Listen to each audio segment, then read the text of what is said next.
Hey guys, welcome to the Unscripted Success podcast, where I invite amazing guests that have taken the road less traveled, and together we take questions submitted by you, the professional community, on topics related to career and business. And today, my guest is Kris Whitehead. And just a little bit about Kris. Kris believes in a holistic approach to coaching in all aspects of your life.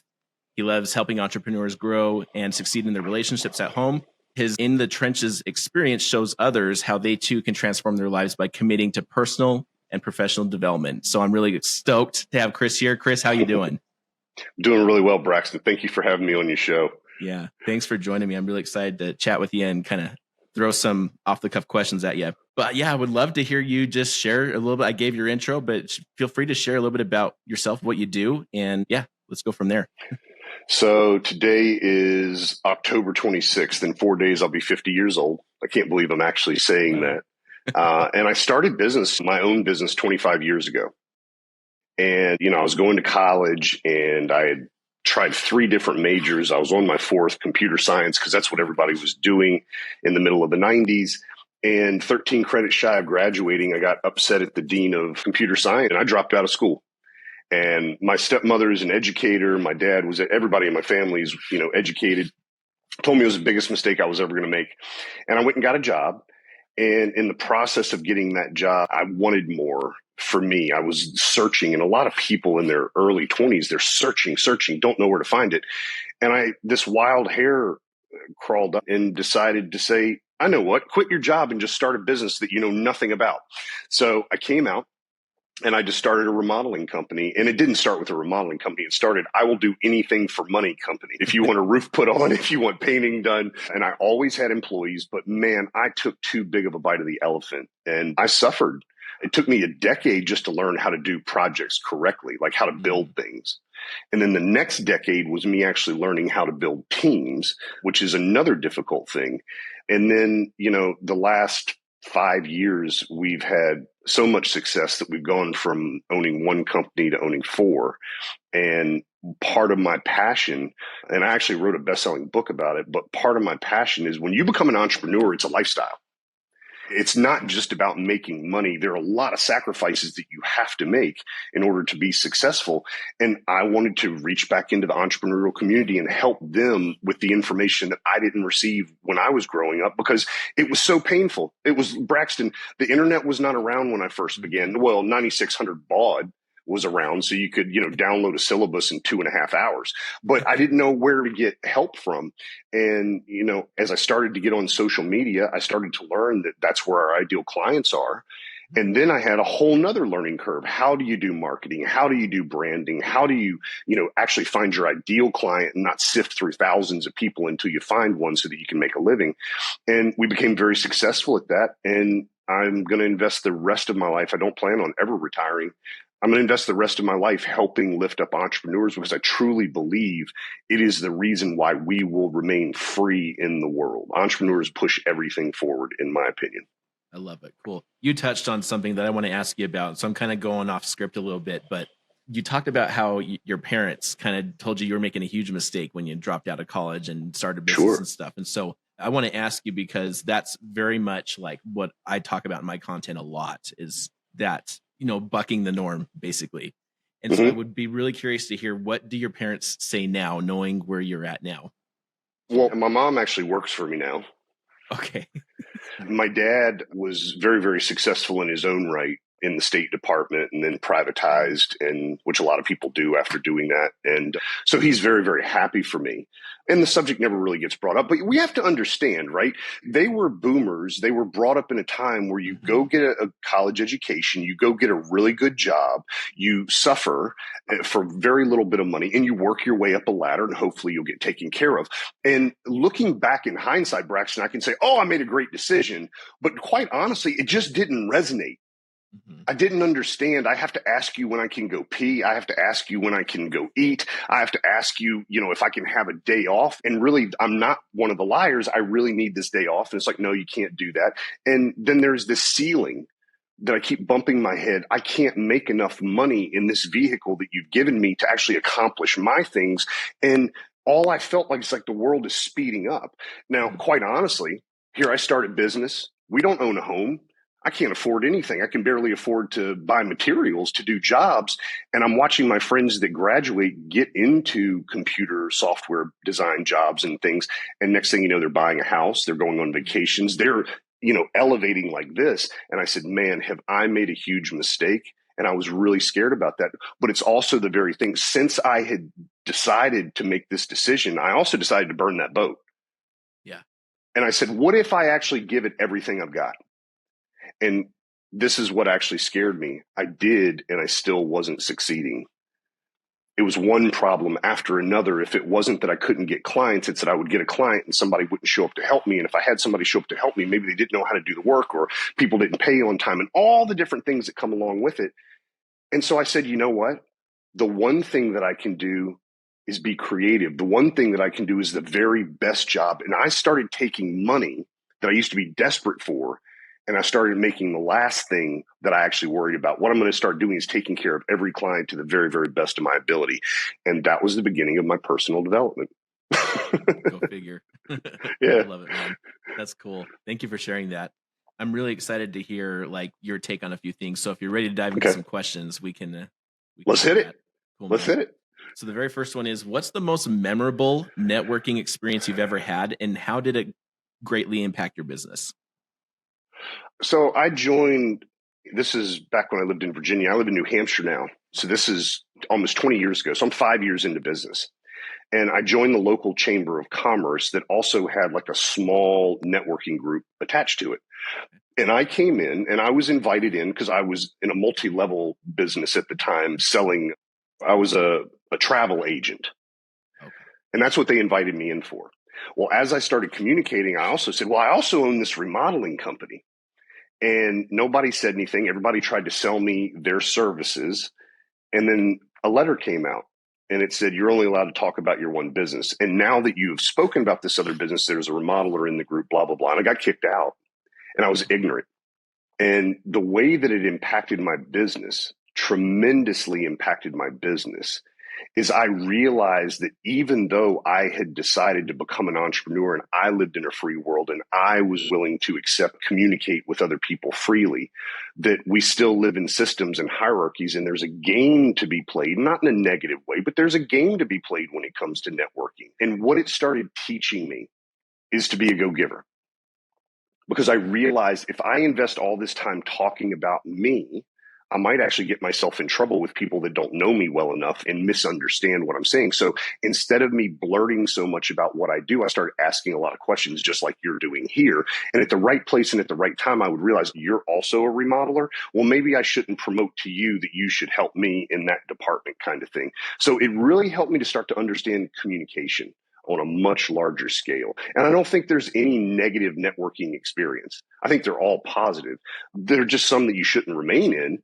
But I think that's probably one of the most beautiful things about social media. It's given us the opportunity to network with the entire world if we want to. The thing that hurts my heart, and I know this happens to you, and I know probably a million people have said it, but I don't understand in LinkedIn or Facebook when you drop in my DMs and you try to sell me something and I don't even know who you are. Like, how do you know I even want that? How do you know I'm not your massive competitor? Blah, blah, blah, blah, blah, blah. So I know that there's a lot to be taught still about networking, about building know, like, trust with people, because that's how it all begins. Yeah, that's crazy. Yeah, it's so funny. I literally have people that have reached out to me. My former employer, which was a software company, a CRM company, they had a recruiter try to recruit me as a partner. But I have an agency reselling high level. Right. And I'm like, I'm your competitor, bro. If you would have done any homework at all, you would have known this. Right.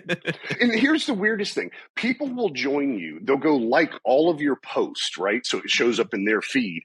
And then they drop in your DMs and say, so what do you do for a living? It's like, dude, I don't know what you're looking at, but all I do is market what I do all the time on all social media. If you actually paid attention to anything, you would know exactly what I do. So it's a spam feature. The thing that I can't figure out, does it actually work?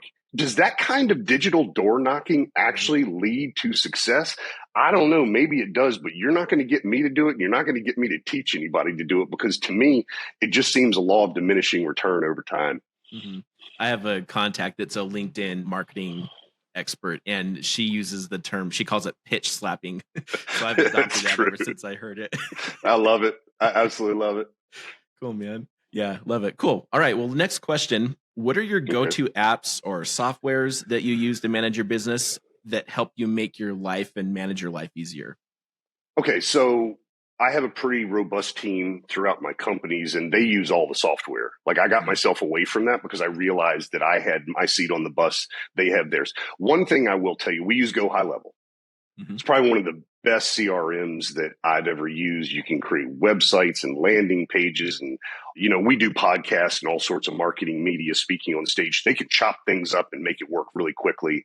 Wise Hire is another app that is probably one of the most stupid cheap. $200 a month. You get disc assessments. We used to pay $300 to $600 per disc assessment to check out a potential employee. It's a personality, assessor or a behavioral assessor.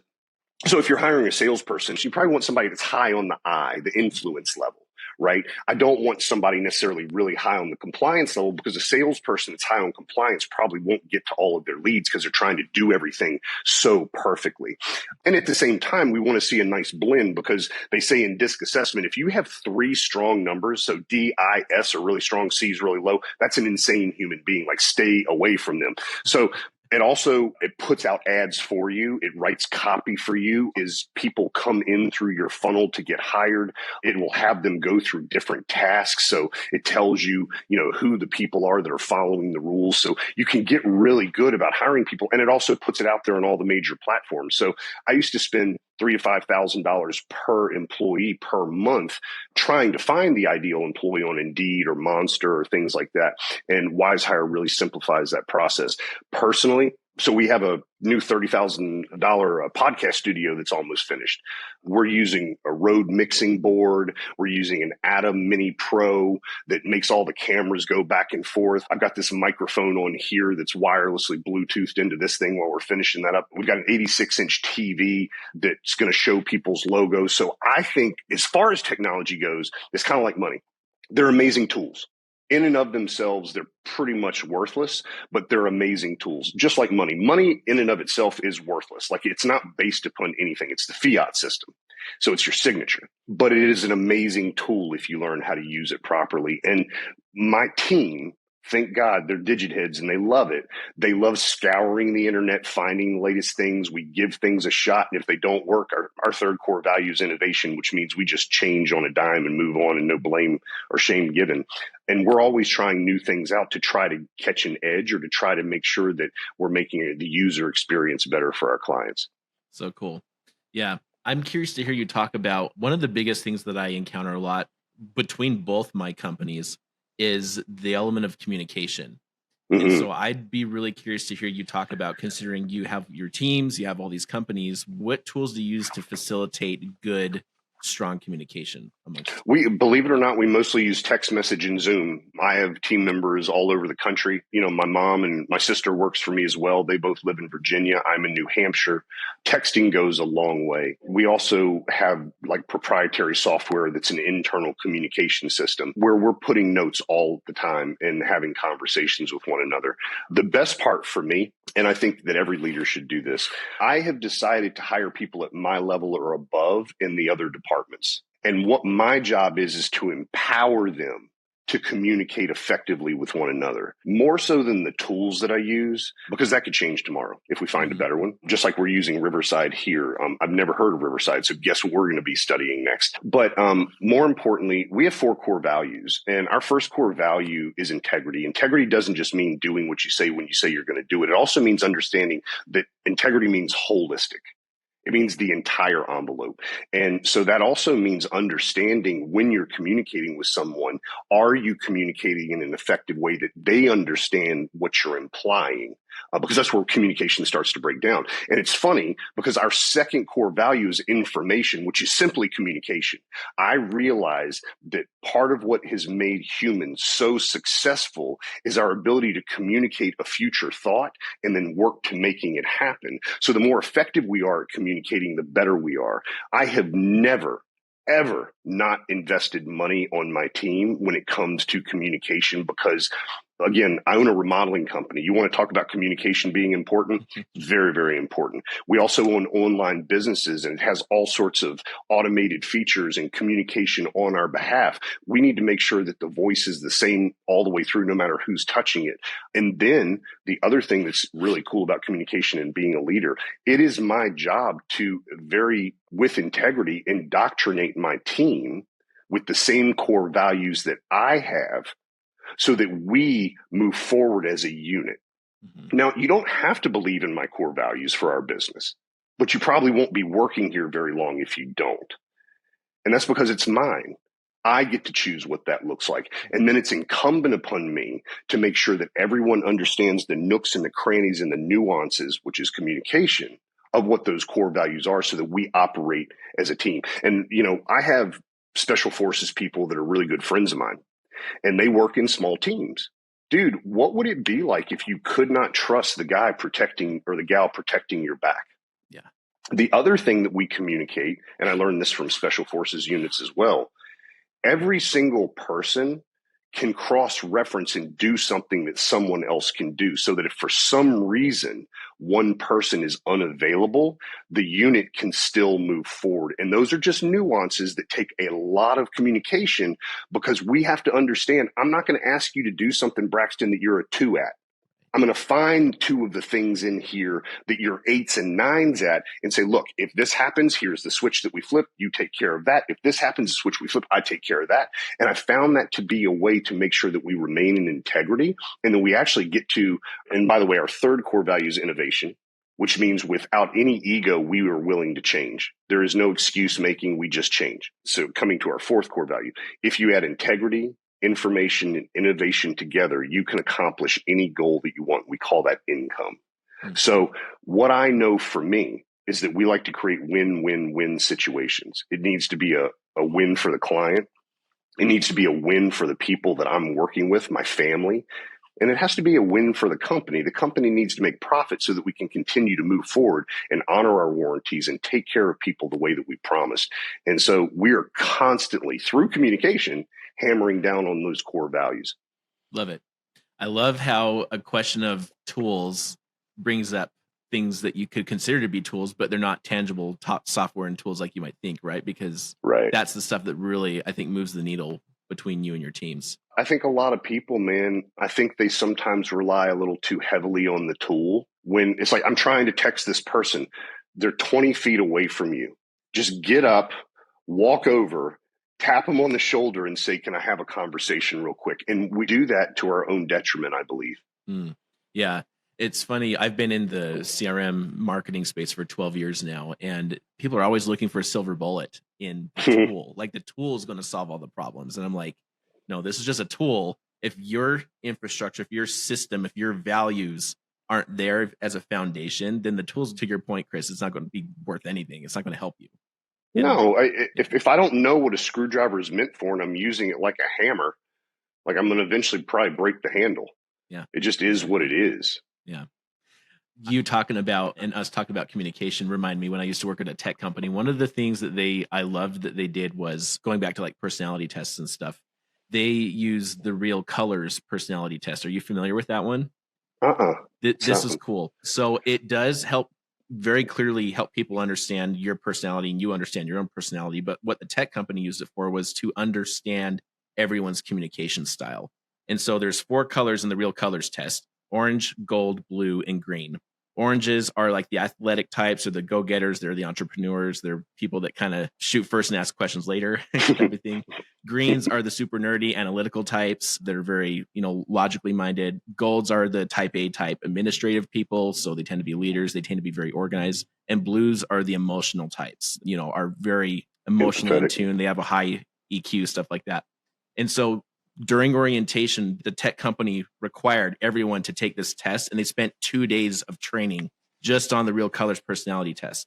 And everyone in that company lived and died by it. You could not have a conversation or interact with someone throughout any given day without them paying homage to what this test is doing for everyone. So everyone knew each other's colors and everyone knew how to talk to each other like that. And it was really cool to see. Like if I'm talking to a blue, me being an orange, I need to be very careful with my words, because if I say things the wrong way, even though it's not intended, I might hurt some feelings, right? Yes. Or it might be taken the wrong way. So I really love what that did. And everyone, like, it was just so cool to walk around that company and everyone knew exactly what everyone's communication style was for that. It can be a huge blessing in some ways for teams. So that's kind of, I've been in personal development for about 30 years now. So I started when I was 20. And awareness of just being in general, like being aware. So we came into this thread, like, technology can be the biggest blessing or the biggest curse, depending on how you use it. Where it's horrible is where it dumbs awareness down. Where it's beneficial is what you're talking about. If everyone in a unit knew how other people tend to receive, it only takes a little bit of thoughtfulness to realize, like with me, I'm a bullet point guy. Now, I don't talk in bullet points, but I'm the kind of person that you got to give me 3, 4, 5 things and get them out quick, because I'm going to start thinking of a squirrel or, I have this idea, or, I got to make that phone call, and I'm looking at you, and I used to be horrible at it. And people that are married, I promise you, your significant other most likely does not have the same communication style as you. But we go to counseling and we do all this stuff. How about we just learn how the other person receives information and be willing to love them enough to put it into a framework that they are willing to receive it in? Yeah, it's so funny when I kind of realized the impact that me taking that Real Colors test. I took it home, and without even having my wife taking the test, I realized her colors are the exact opposite of mine. Yeah. It's so crazy to realize. And especially in conflict, which we all have that are in relationships, it's really important at that point to know, because that can take a small fire and turn it into a huge brush fire very, very quickly, all because you do that one thing. You say what you think you mean, but the person receiving it goes, "Oh, no, you didn't. Oh, no, you didn't." And they feel disrespected. And that's why communication is our second core value, because I've had over 300 employees in my career, and I started realizing that we were losing some really good people, not because of my communication, because I was at the top. We were losing people because of internal communication battles. And I'm like, man, we're wasting 20, 30% of our resources with people just infighting. That is not a way to succeed as a unit. And that's what started. I started paying attention to the military. I started seeing exactly how they did things. And I said, well, if we could bring a little bit of EQ into this, but still follow this structure, the one thing the military is really good at doing is having everybody point guns downrange. And so I realized that we could start helping people move forward faster. And the beautiful part is it was helping our employees attain their dreams, not just their money, but really, like, why are you here? And then trust is built. And then I started realizing, wow, know, like, trust. That's the same thing that I do with customers. How do I go about making that happen? I'm like, well, I can start easily on social media. And I can start just providing value. The same thing I do here, the same thing I do at home. Wait, my life is actually getting easier because I'm being who I am everywhere I go. And that's where the personal development really started to come into coaching for me, because I realized so many people were so diverted. This shiny bullet, this shiny object, this thing, this will fix it, this will fix it, this will fix it. And it won't ever. It might benefit, but it will never, never run the ship so that you can be a couch potato and just rake in the money and the dollar bills like a game on an app. Oh, man, if only. Right. Awesome. The world would end. It's like if men had to have babies, the world would end. Yeah. Oh, man. Awesome. Cool. So question number 3 for you. And it's a scenario. You've just uncovered a gap in your business that you previously didn't realize was there. And it's outside of your wheelhouse. It's outside of your expertise. What's your next course of action? My first course of action, like every human, is I tend to brood on it. I'm just being 100%. I've done this a long time, and I would love to say, oh, I just run right into the fire and start, dousing. No, I go hide my head and I go, why me? And I get over my little pity party and I start going, it's up to me. It's up to me. What does this mean? And what I try very hard to do is get rid or allow the emotions to pass so the mud settles and the water gets clear. And then I float all the way up to the surface of the water and I start looking at it from a lot of different angles.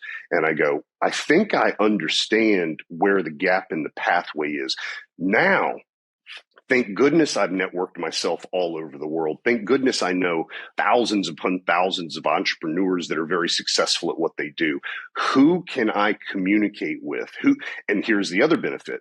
I've also added value into those people's lives without asking anything in return. So when I need to call that jelly bean up, they'll actually answer the phone and I'll say, Bob, I've got this issue. I know you're an expert in it. Do you have anything that you recommend that I should do for a next step?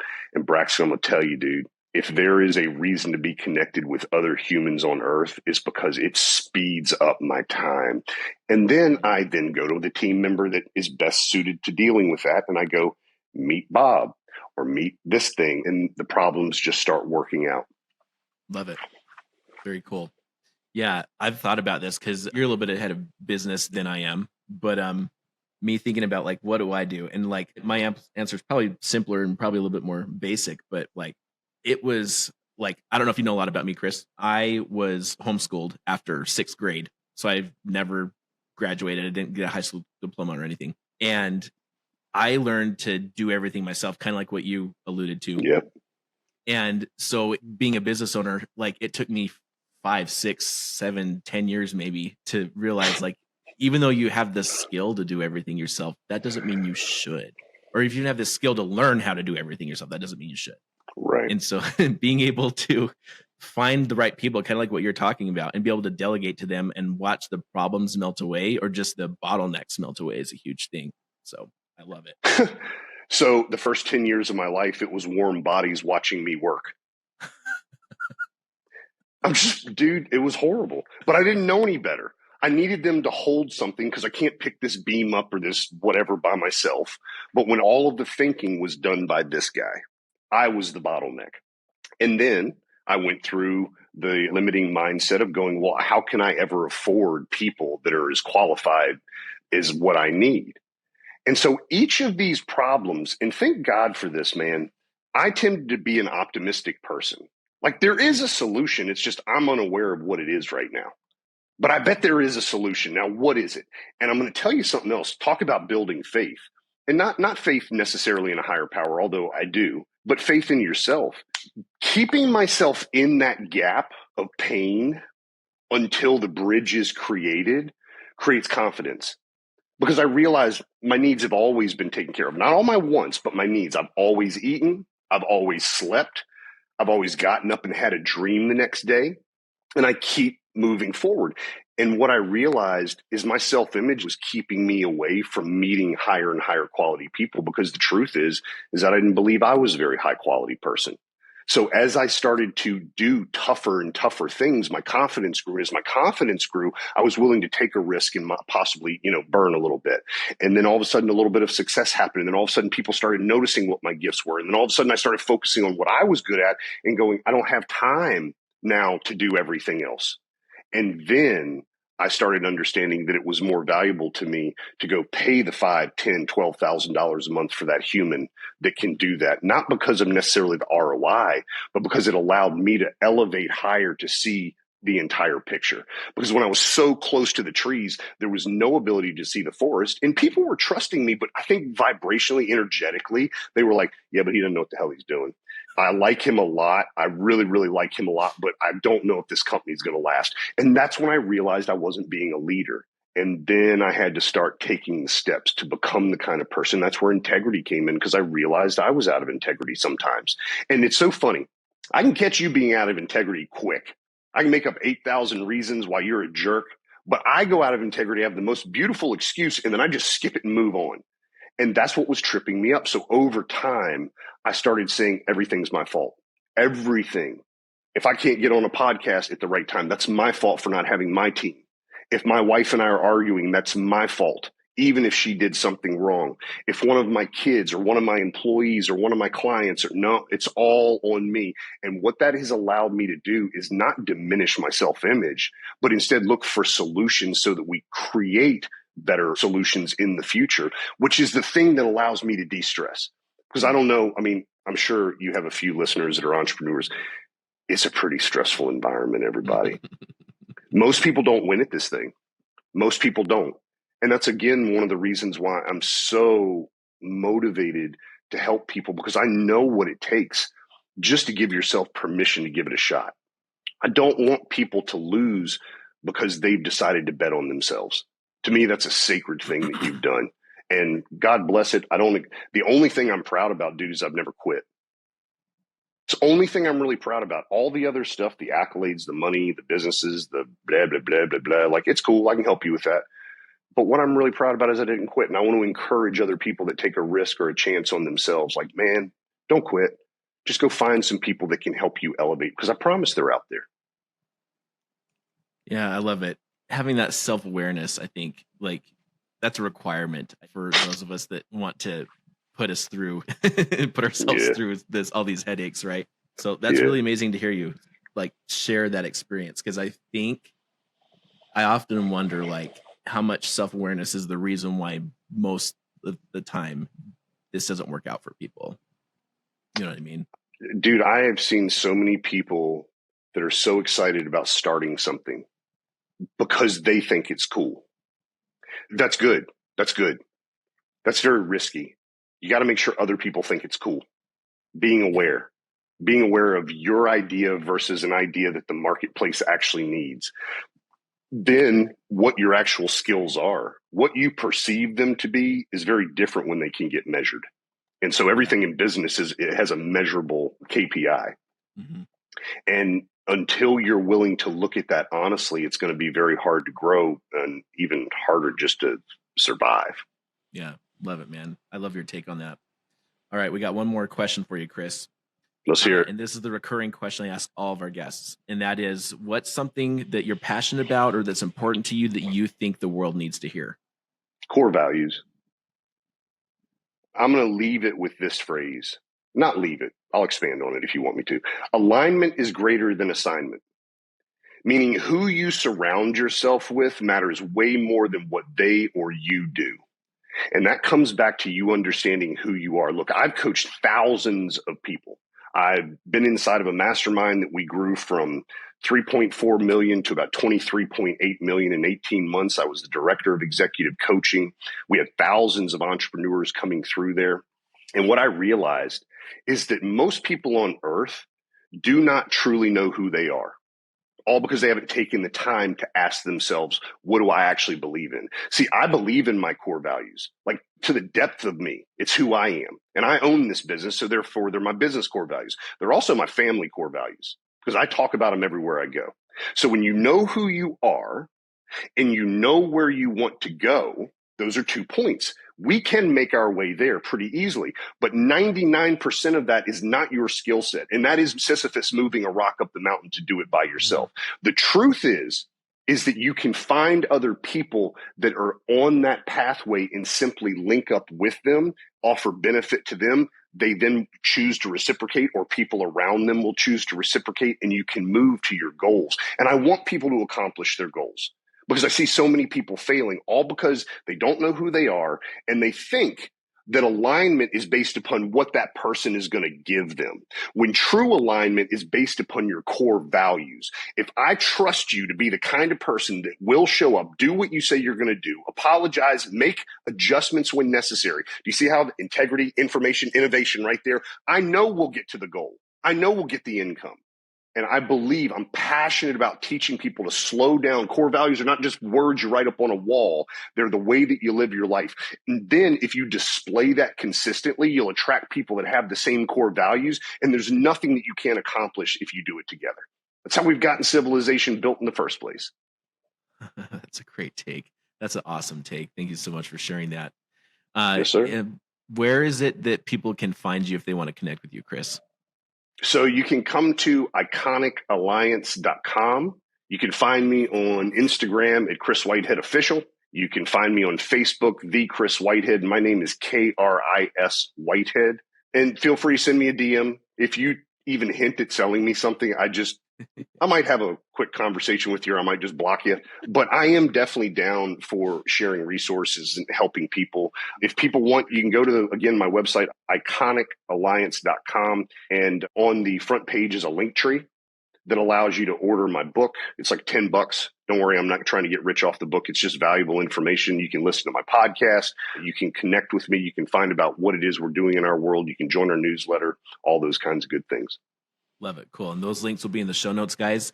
If you have a question also that you would like to submit for the show to have an expert guest like Kris answer right here on the show, be sure to hit the show notes for that. Also, there's a link there where you can send in your question. And with that, we will catch you guys on the next episode.